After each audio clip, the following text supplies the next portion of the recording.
Sejam muito bem-vindos, ouvintes do Café com Foca. Eu sou Matheus Cerqueira, diretor assistente do Cine. Estou junto com o Gabriel Marques e hoje nós vamos entrevistar o Comitê ASEAN e entender os impactos do Triângulo Dourado para o tráfico de drogas. Podem se apresentar. Oi, eu sou o João Matheus, sou o diretor da ASEAN, estou no 8º período. Oi, meu nome é Kíria, eu estou no 3º período, eu sou diretora assistente junto com a Karen. Infelizmente ela não pôde estar aqui, mas fica aqui o nosso abraço a ela e as voluntárias Fernanda e Maria Eduarda. Então, gente, para começar a nossa entrevista hoje, vocês podem dizer um pouco para a gente qual que é a trajetória de vocês no Miniono? Qual edição? Vocês já participaram de quais? Como é que foi? Quais cargos? Bom, eu comecei no Miniono na 23ª edição, como voluntário de logística. Depois, no outro ano, na 24ª, eu já fui diretor assistente do Conselho do Ártico. E agora aí estamos de volta, provavelmente para o último Miniono como estudante de RI. Acho, inclusive, que Lucas Sena, que era diretor do Conselho do Ártico, já foi entrevistado no primeiro podcast desse ano do Café com Foca, diretor do Copos. Minha primeira experiência com o Miniono foi em 2023. Eu fui voluntária da OSCE em um comitê sobre tráfico humano. Então, essa pergunta vai ser especificamente para o João.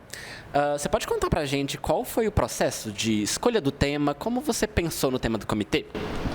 Bom, durante minha vida acadêmica e também provavelmente como profissional, eu vou querer muito estudar a região da Ásia, em específico o Sudeste Asiático.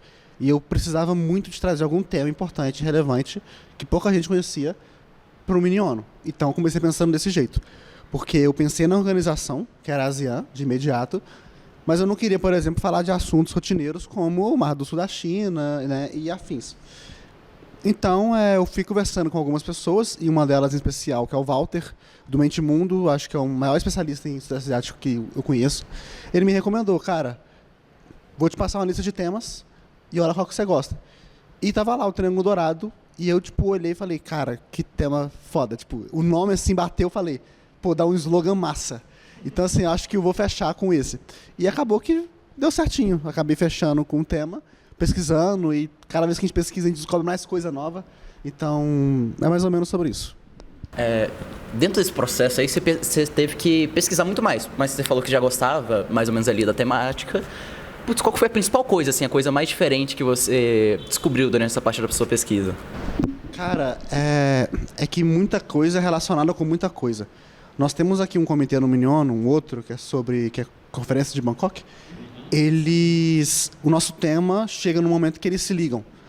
Então, diversos problemas que tem na região do Mianmar, especialmente do Mianmar, né, Tailândia, Laos, mas especialmente no Mianmar, as coisas se conectam. E também pensar muito como essa região ela tem um impacto muito forte para não tanto para a gente aqui no Brasil, mas para regiões até países na Ásia, como por exemplo a Coreia, o Japão, a Austrália, na Oceania, Nova Zelândia e até os Estados Unidos também tinha um impacto muito forte, especialmente nos anos 90. E, gente, novamente, nosso Miniono está chegando e a gente está nesse processo de construir mesmo esse evento. Então, vocês podem contar um pouquinho como tem sido para vocês, diretores assistentes, construir o comitê? E vem sendo uma experiência muito, muito boa, sinceramente, acho que vem sendo melhor do que esperava. Porque, por mais que eu tinha expectativa muito alta sobre tudo que ia por vir, né, acontecer, por exemplo, a seleção das assistentes, das voluntárias, eu não esperava que ia ser tão bom. Então, acho que o processo vem sendo muito bom, vem sendo muito bem construído. As meninas são fantásticas, elas sempre têm ideias muito boas, sempre me ajudam quando precisa, são muito, muito, muito organizadas. E isso está fazendo muita diferença. E também todo o processo, as pessoas que a gente está conhecendo também, né, que a gente tem a oportunidade de conhecer ao longo do processo, os laços que vêm se intensificando entre as pessoas dentro do Miniono, acho que é a melhor parte. Assim. Então está sendo uma construção muito boa, muito agradável, e até agora, né, sem grandes problemas.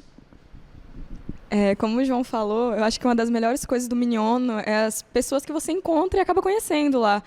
Então, conhecer o João, por exemplo, acho que foi uma das melhores coisas que teve em 2024. Ele é muito querido, eu aprendi muito com ele, aprendi muito com o comitê. Não era um tema que eu estudava tanto, não sabia de tantas coisas assim. E, com certeza, eu aprendi muito, tanto do Sudeste Asiático, sobre a questão do tráfico de drogas em geral.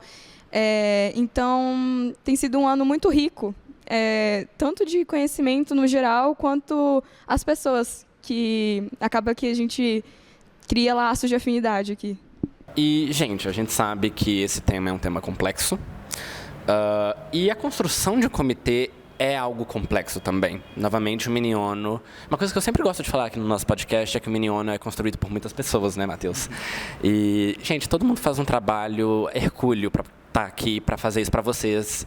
E eu queria perguntar qual tem sido a maior dificuldade para vocês no processo de construção do comitê até agora? Bom, eu acho que a maior dificuldade é justamente a parte que eu mais gosto de fazer, que é a parte da pesquisa mais, porque por ser de uma região e de um tema onde não é muito estudado, é muito complicado, por exemplo, encontrar materiais não só em português, mas até em inglês.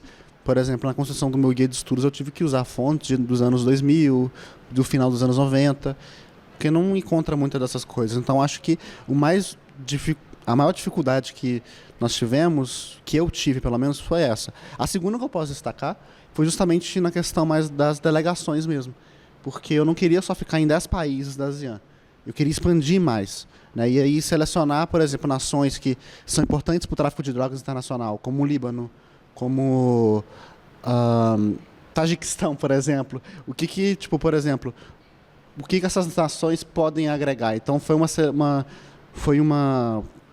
processo seletivo muito, muito, muito complicado para fazer, tipo, quais nações podem agregar?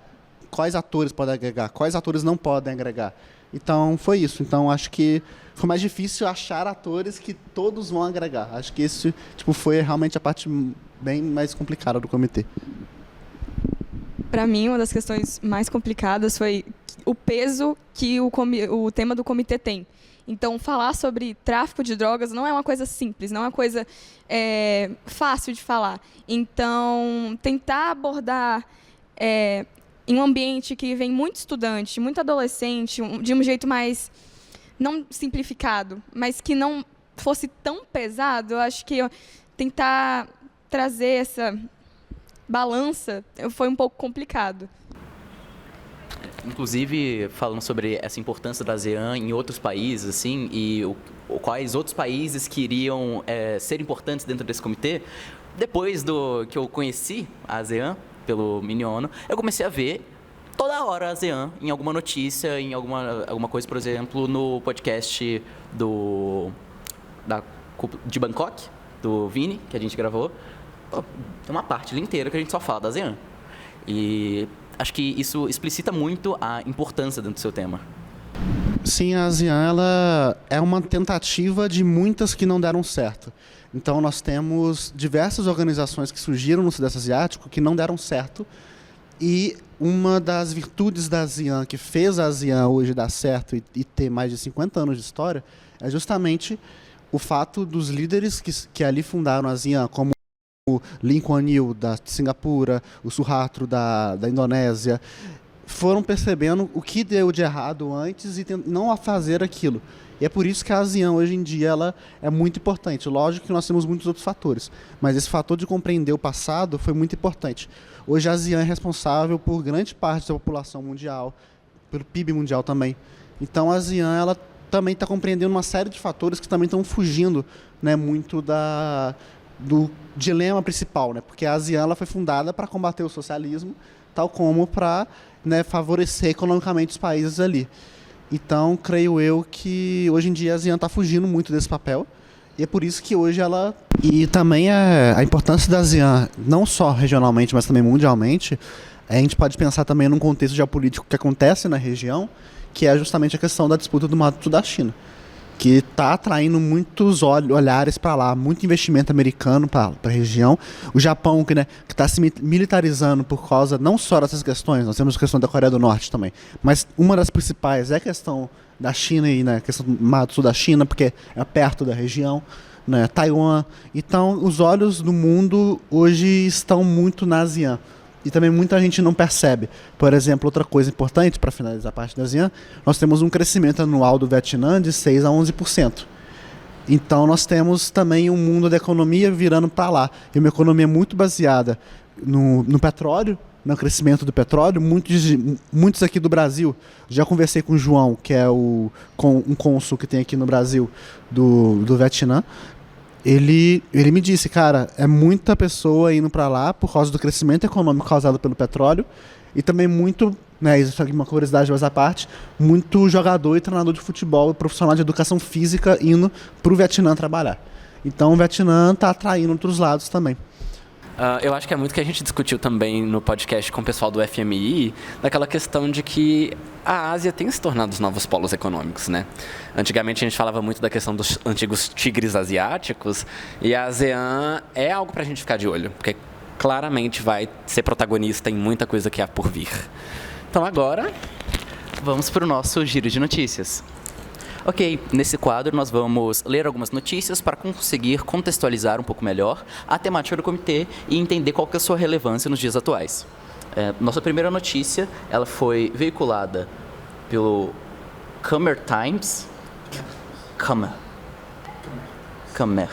Times.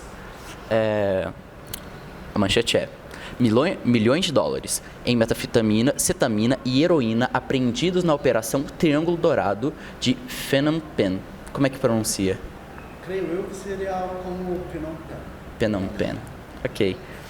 O Departamento Antidrogas da Comissão Geral da Polícia Nacional afirma ter apreendido cerca de 400 quilos de drogas que foram contrabandeadas para o Camboja via China, Birmânia, Tailândia e Laos.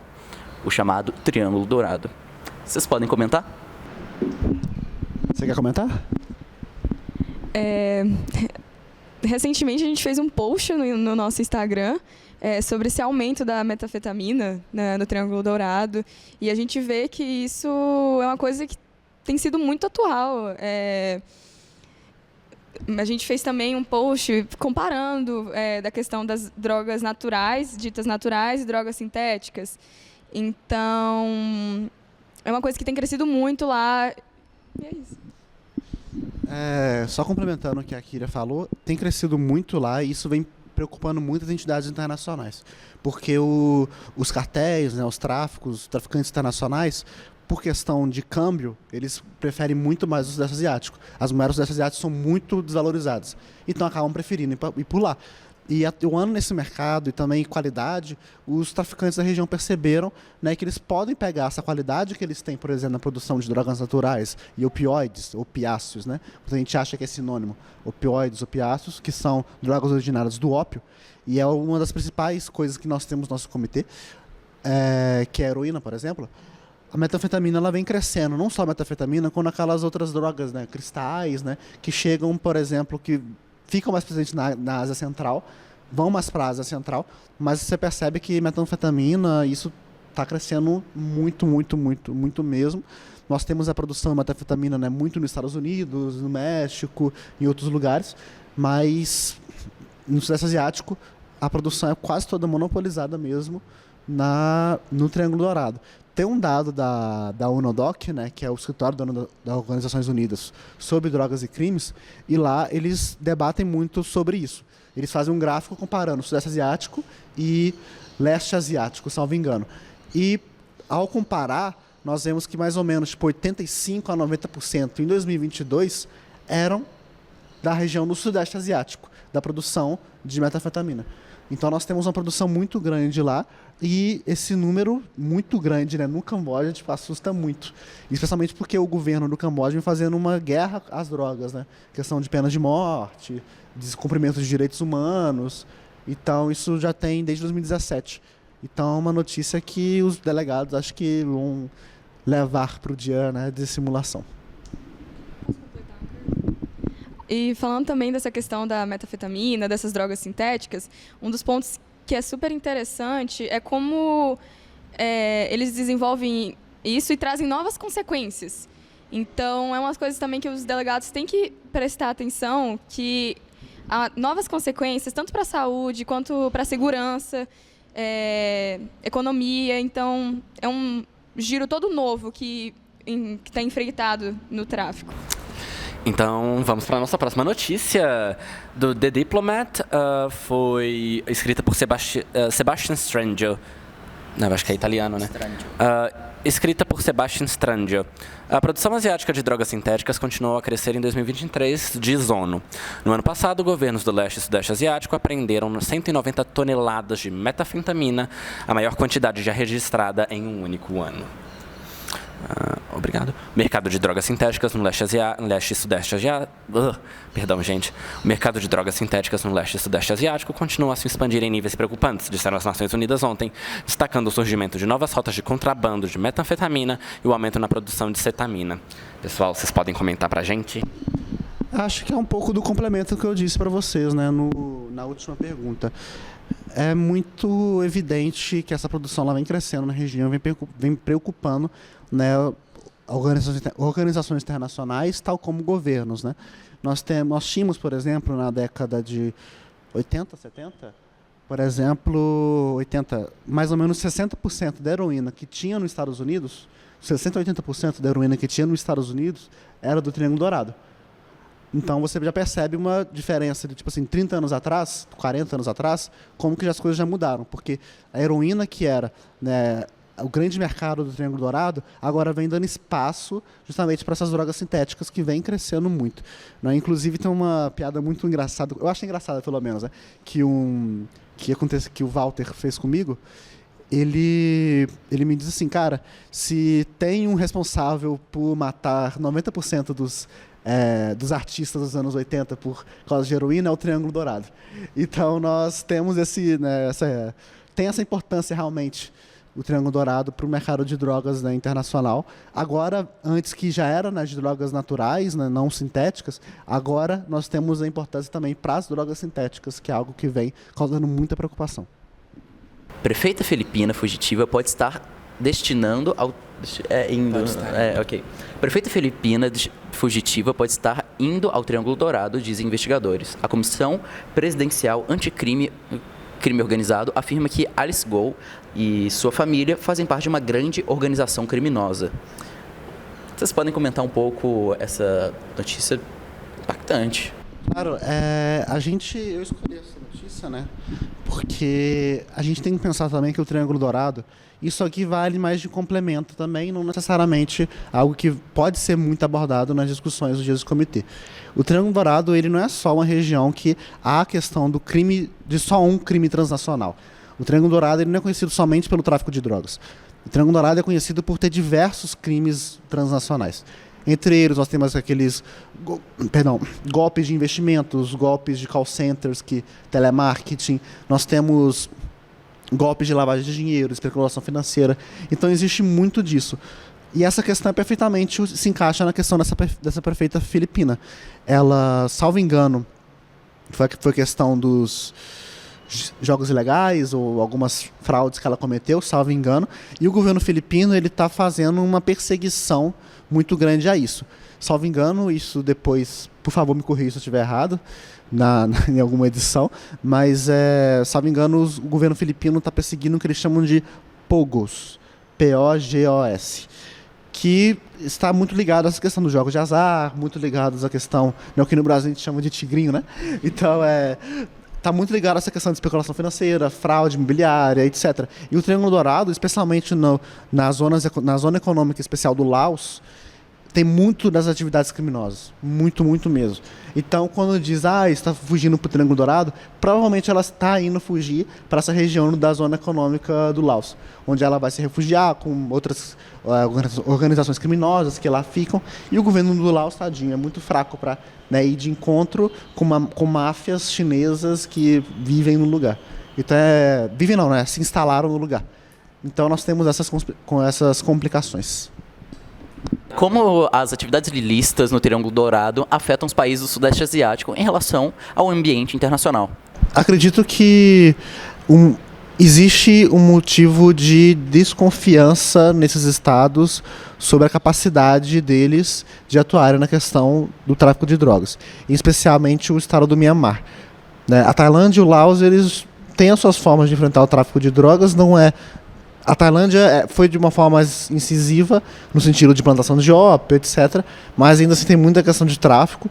Mas eu acho que essa questão do Triângulo Dourado ela fica muito mais presa ao Mianmar. Justamente porque o Mianmar ele não é muito bem visto internacionalmente, especialmente por causa das diversas desregulamentações dos direitos humanos e afins. E eu acho que o Triângulo Dourado, na imagem desses países, ele fica mais sucateado, fica mais de lado. Mas é claro que fica uma imagem negativa desses países, entendeu? Mas com relação a pensar no que ele influencia no ambiente internacional, a maioria das drogas, por exemplo, da Austrália, Nova Zelândia, vem no Triângulo Dourado. Do Japão, mesma coisa. Estados Unidos já sofreu muito mais do que sofre hoje com a entrada de drogas no Triângulo Dourado. Existem drogas que chegam, por exemplo, até em Gana, chegam até na África, que são cartéis nigerianos que pegam drogas e levam para a África inteira. Então, ele tem seu impacto, sim, internacionalmente, no quesito da segurança internacional, mas com relação à imagem dos países, ou se isso prejudica um pouco a imagem dos países, eu sou meio cético em dar uma resposta concreta. Eu acredito que os países eles têm a sua imagem construída por causa de outros fatores, e não por conta do Triângulo Dourado.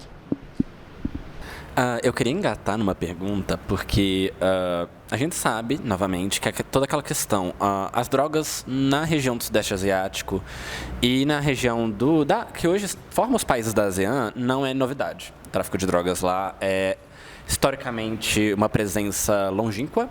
A gente pode traçar isso desde a época da Guerra do Ópio, quando os britânicos tentaram forçar a entrada no mercado chinês através da distribuição de ópio e do vício da população mesmo. E por isso eu queria fazer uma pergunta que, assim, puxa um pouco para a sardinha de um tema que eu gosto muito. Vocês acham que hoje em dia o grande problema com o tráfico de drogas na região do Triângulo Dourado tem sim uma marca colonial, uma marca, uma herança realmente do colonialismo britânico, francês, que perdurou na região até outro dia, né, gente? Eu acho muito interessante, quando a gente vai estudar qualquer coisa, olhar as influências históricas. Então, muitas pessoas, quando vão descobrir ou ver notícias do Sudeste Asiático, acha que é um problema recente, ainda mais pela agora entrada das metanfetaminas, drogas sintéticas. Acho que é um problema recente. Mas, como você falou, é uma questão histórica de muito tempo. E quando a gente vai estudar a Guerra do Ópio, a gente vê claramente as influências colonialistas e como influenciaram até nos dias atuais. Não só isso, né? Todo o modo de produção das drogas na região, o caráter mercantil do ópio específico foi adquirido com um grande respaldo, pode-se dizer, com um grande foco durante o processo colonial inglês, na Birmânia, né, que hoje em dia é o Myanmar.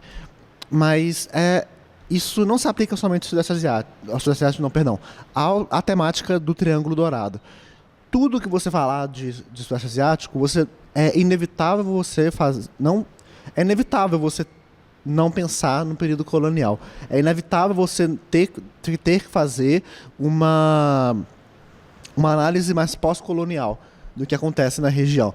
Nós temos diversos outros temas que são culpa do passado colonial, né? E não só de um passado colonial, mas de um passado imperialista. Entendeu? Quando as nações do Sudeste Asiático estavam sendo vítimas, e isso eu falo em específico Camboja, Vietnã principalmente, Filipinas, né, o Laos, de imperialismo vindo, né, sendo mais norte-americano, né, e também dos interesses soviéticos, né, na região. Então é uma região que para você estudar problemas atuais, você sempre tem que pensar no passado. Sempre tem que pensar em como que aquela sociedade foi formada. Vamos pegar o exemplo do Myanmar, por exemplo, que o Vinícius veio aqui falar sobre. O que eles fizeram de divisão étnica no Myanmar? O que eles segregaram etnicamente no Myanmar? O que eles ridicularizaram no Myanmar? É algo muito sério, né? O outro exemplo mais étnico que nós temos, concreto no Sudeste Asiático, é na Malásia, onde os ingleses forçaram uma imigração indiana, uma imigração chinesa para a Malásia. Chegaram lá, o que eles faziam? Os malaios vão trabalhar nos escritórios, os chineses vão trabalhar na mineração e os indianos vão ser agricultores. Vocês não podem morar em tal cidade porque vocês são de tal etnia. Então, para você estudar, por exemplo, a política conjuntural, a política atual da Malásia, você tem que falar dessa questão racial. Você tem que falar do passado britânico. E mesma coisa no Triângulo Dourado. As drogas só surgem na região como esse caráter de tráfico, esse caráter mercantilista, porque a Inglaterra quis plantar ópio na região para invadir, né, a China. Já existiam relatos, né, de troca de ópio por moeda, ópio por mercadorias com os chineses, sim, mas não era algo em grande escala, em larga escala. Os ingleses que fazem isso. Né? E esse passado colonial é tão forte que a guerra civil do Mianmar, que surge por conta desse passado colonial que massacrou, que segregou, que separou, é um dos principais combustíveis para a produção do Triângulo Dourado, hoje em dia, ser tão forte.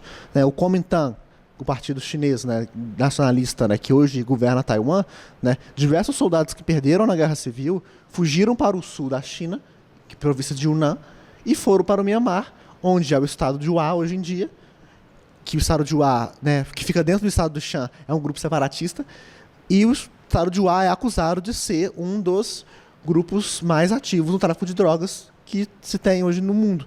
Por quê? Porque o Kuomintang deixou na região um legado de produção. E o Kuomintang participava da guerra civil do Mianmar até meados da década de 60. Então você percebe que tudo é conectado com o passado colonial da região. É inevitável você estudar esse Sudeste Asiático sem pensar ou sem falar no passado colonial que tanto massacrou e menosprezou os povos ali viventes. E completando, a gente vê que a partir dessa exploração que teve colonial, um nível de pobreza da população, de estratificação da população em si, eles chegam em uma questão que se eu não começar a vender ou questão de ópio no geral, do que eu vou viver, o que eu vou comer? Então, a gente vê que com essa tanta exploração que teve, eles não tinham opção e acabou que desenvolveu muito essa venda do ópio e se estende até os dias atuais. Acho que assim, é muito bom vocês deram uma resposta fenomenal, porque isso aproxima muito do que a gente tem aqui no Brasil. A gente pensa que é um tema totalmente à parte, mas esses legados coloniais estão pelo sul global inteiro, né, gente? Então, assim, a gente é mais parecido do que a gente parece nesse quesito. Todo esse tema, obviamente, durante todo esse podcast, a gente abordou como que ele é importante no cenário internacional, como que ele é de extrema relevância dentro do cenário internacional.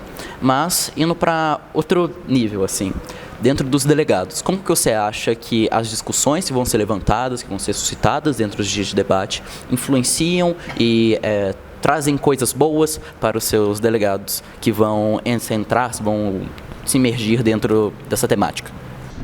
Assim, tem muita gente que acredita que Sudeste Asiático, Ásia, é só dorama, é só K-pop, é só um mundinho perfeito lá deles, né? Assistem, por exemplo, os dramas coreanos e pensam, putz, a Ásia é só isso.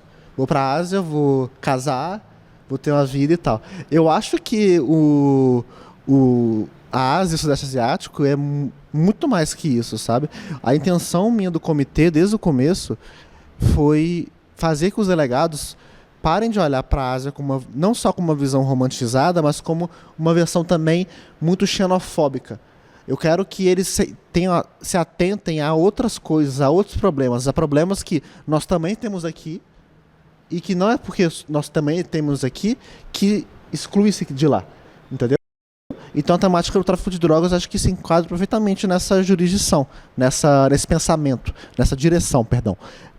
Nós temos, por exemplo, muitas pessoas que se perguntar, tráfico de droga na Ásia, como é que é? Tipo, não vai saber o que é, nunca ouvi falar. Se você chegar para uma pessoa, você ouviu falar de Brunei ou algo do tipo? Não vai saber. O que é Brunei? Entendeu? É o estado do Sudeste Asiático, entendeu? O Mianmar, o que é o Mianmar? O que tem no Mianmar? Nunca ouvi falar do Mianmar. E estamos vendo um genocídio no Mianmar, todo dia, um genocídio imenso, e ninguém fala a respeito disso. Então, assim, eu quero, né, e eu tenho certeza que o comitê ele vai abrir muitos olhos dos delegados para uma conjuntura internacional muito diferente do que todo mundo está acostumado com a Ásia. Em pensar em Ásia só como China, Japão, Coreia e às vezes a Coreia do Norte. E às vezes a Tailândia e um pouquinho da Indonésia.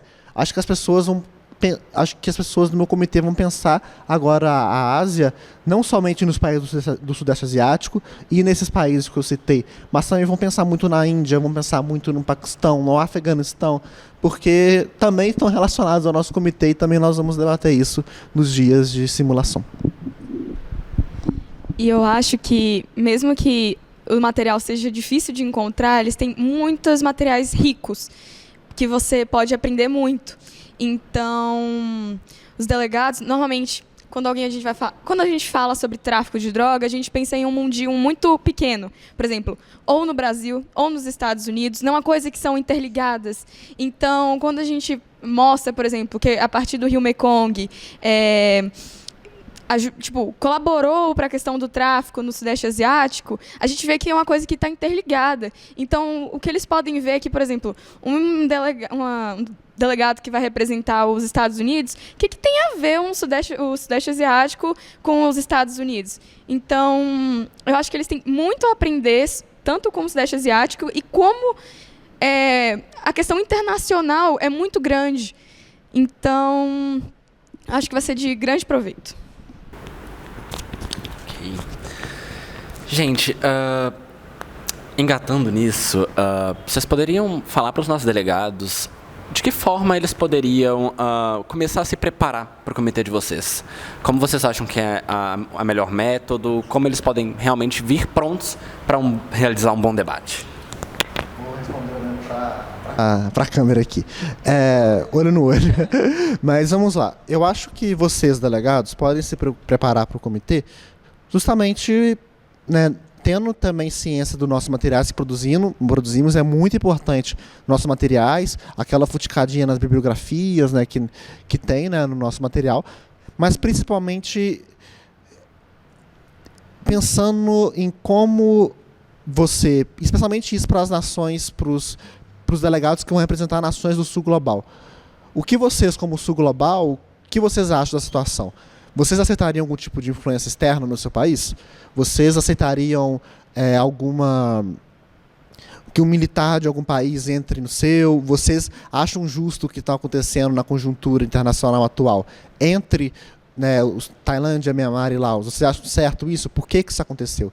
Acho que vocês têm que se preparar também, não só olhando para o atual, que é muito importante, fiquem sempre atentos às notícias, mas também em desmistificar essa visão de Ásia que muitas pessoas têm na sua cabeça. Essa versão mais xenofóbica ou até uma versão muito romantizada. Então, por favor, se preparem. Acho que dessa forma, seria a melhor forma que eu me prepararia para os dias, né? Lendo muito, pesquisando sempre a ASEAN, entendendo o que é a ASEAN e não subestimando também as outras nações que estão no comitê. Tem o guia, tem os dossiês e tem o próprio site da ASEAN, que tem muitas informações ricas, notícia também, sempre ficar ligado nas reportagens diárias. E é isso. Continuando nesse ponto, vocês poderiam dar alguma indicação de filme, livro, série, alguma obra cultural, assim, literário, coisa do tipo, sobre a temática, para que os seus delegados possam se imergir um pouco mais dentro da temática? Bom, esse filme ele é meio polêmico, mas mesmo assim eu vou citar ele. Ele se chama Operação Mekong. Ele é um filme chinês sobre uma operação sobre drogas no Rio Mekong, no Triângulo Dourado. Então acho interessante dar uma olhadinha. Eu não vou recomendar, mas estou dizendo aqui que é um filme, né, que abrange a temática, não estou recomendando. De livro eu recomendo Narcotopia, disparado. Ele lançou em janeiro desse ano. Foi um norte-americano ou inglês, não me recordo agora. O nome de Patrick Wynn. Ele está dando muitas entrevistas pro The Diplomat e para outras revistas também sobre o tema. E ele tenta encarar a situação como um problema de interferência estrangeira. Então eu acho muito legal vocês, os delegados, né, também, vocês, todo mundo que está aqui, né, na sala também lerem, mas que é um livro que pode ser um pouco maçante, porque ele é um livro muito acadêmico, não é um livro de ficção, um livro de romance. É um livro literalmente sobre, né, essa temática, né? Então pode ser um pouco maçante, mas é muito interessante. Eu já li o livro, tipo, é bem legal. E recomendar também fazer uma propaganda também do podcast do Mente Mundo, cujo episódio do Triângulo Dourado eu participei. Então assistam também. Mente Mundo do Walter aí, um grande amigo, um grande parceiro. Abração pro Walter, vou acenar pra câmera aqui. Abração pro Walter aí. No nosso Instagram a gente também posta algumas indicações. E um que eu acabei conhecendo quando eu fui estudar foi um caso nos Estados Unidos, quando estourou a questão do ópio. Eu não me recordo o nome agora, mas foi sobre o caso Purdue Farm. Então, tem no nosso Instagram, se vocês quiserem dar uma olhada. E não é uma indicação geral, porque depende da faixa etária, mas... E a Guerra da Papoula. Tem mais uma recomendação que eu queria fazer, que para quem gosta de história e gosta de aulas mesmo, tipo assistir e sentar aula de história, o canal do professor Emiliano Unzer do YouTube, também um pequeno parceiro, um grande parceiro, né, do nosso comitê. Ele me ajudou muito na produção do guia e também vai nos ajudar nos dias de Miniono. O professor Emiliano Unzer é o maior especialista de Ásia do país. Tem um canal dele sobre todas essas temáticas, sobre Myanmar, sobre Tailândia, sobre Laos. Tem história de outros países da Ásia também.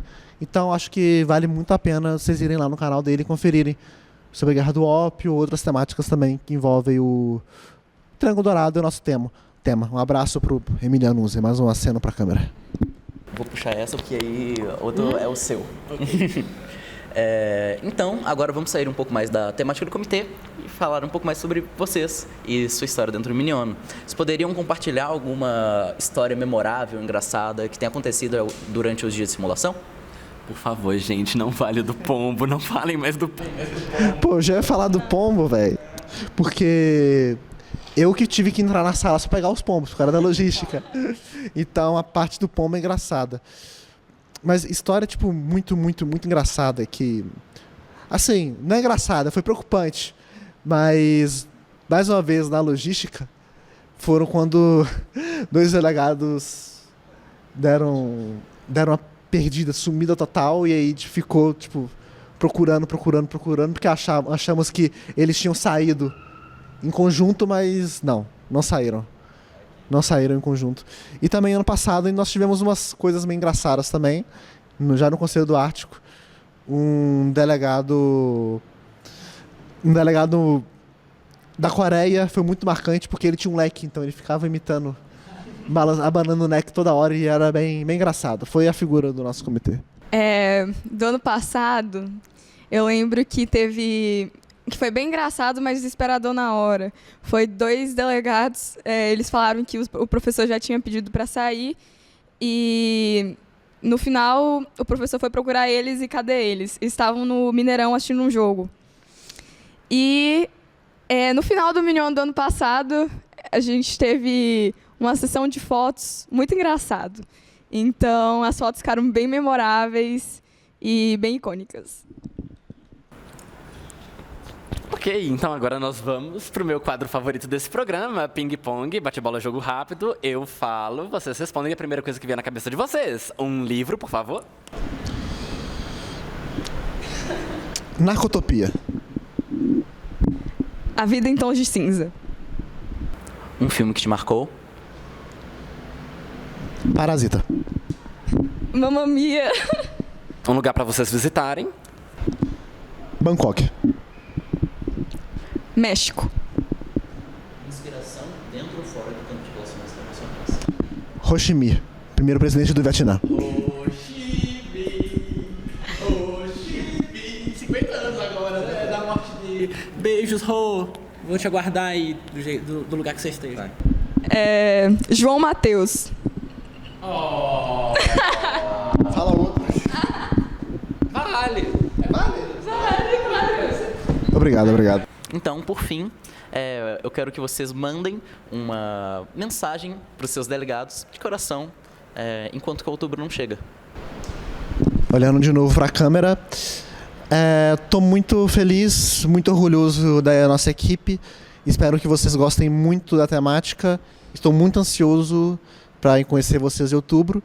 O nosso comitê foi feito com muito muita análise, com muita calma, com muita paciência, mas especialmente com muito carinho, muito amor. E o Triângulo Dourado, pessoalmente, para mim, é um assunto que eu vou levar para minha vida inteira. Planejo fazer artigos e muitas coisas sobre.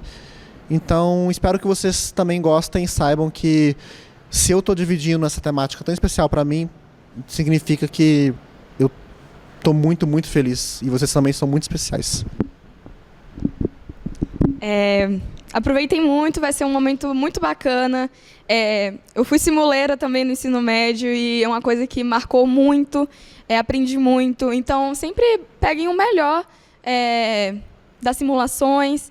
Então, a gente está muito ansioso para dividir esse comitê com vocês. E até outubro. João Matheus, Kyria, muito obrigado pela presença de vocês aqui hoje. Fiquei muito feliz e esse foi um episódio muito incrível. Foi muito bom discutir Triângulo Dourado, Sudeste Asiático e a ASEAN com vocês. E obrigado você que escutou até aqui também. Eu sou Gabriel Marques e vejo vocês no próximo Café com Foca. Tchau, tchau!